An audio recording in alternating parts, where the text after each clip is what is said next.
தமிழகம் எங்கும் கிளைகள் கொண்ட Annamal institute of hotel management and hospital management படிப்பில் சேர்வதற்கான அட்மிஷன் நடைபெறுகிறது. பாஜக செய்துள்ள வாக்காளர் பட்டியல் முறைகேடு குறித்து மக்களிடம் கொண்டு செல்லும் வகையில் காங்கிரஸ் கட்சி அடுத்தடுத்த கட்ட பிரச்சார பயணங்களை மேற்கொண்டுள்ளதாக தமிழ்நாடு இளைஞர் காங்கிரஸ் மாநில தலைவர் சூரிய பிரகாஷ் தெரிவித்துள்ளார். திருநெல்வேலியில் தமிழ்நாடு இளைஞர் காங்கிரஸ் சார்பில் மாநில தலைவர் சூரிய பிரகாஷ் தலைமையில் ஆலோசனை கூட்டம் நடைபெற்றது. இதில் பாஜக வாக்கு திருட்டு, நம் வாக்கு நம் அதிகாரம் என்ற வாசகத்துடன் பேருந்துகளில் ஸ்டிக்கர்கள் ஒட்டும் நூதன பிரச்சாரம் முன்னெடுக்கப்பட்டது.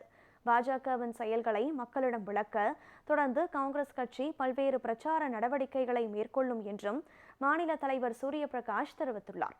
எங்களுடைய தலைவர் ராகுல் காந்தி அவர்கள் இந்தியாவில் தேர்தல் ஆணையமும் பாஜகவும் சேர்ந்து எப்படியெல்லாம் மக்களுடைய ஓட்டை திருடி கொண்டிருக்கிறார்கள் என்பதை தோலுரித்து காட்டும் வகையில் மிக துல்லியமான ஒரு ரிசர்ச்சை செஞ்சு கிட்டத்தட்ட 6 மாசம் 40 பேரை வச்சு பெங்களூர்ல இருக்கக்கூடிய பெங்களூர் சென்ட்ரல் நாடாளுமன்ற தொகுதியில் இருக்கக்கூடிய மகாதேவபுரா அப்படிங்கிற தொகுதியில கிட்டத்தட்ட 1,250 வாக்குகள் எப்படி பாஜக அரசு தேர்தல் ஆணையத்தினுடைய துணையினுடன் வாக்குகளை ஏமாற்றி அந்த தொகுதியை ஜெயிச்சிருக்காங்க அப்படிங்கிறத தலைவர் அவர்கள் தொழிற்சி காமித்திருக்கிறார்.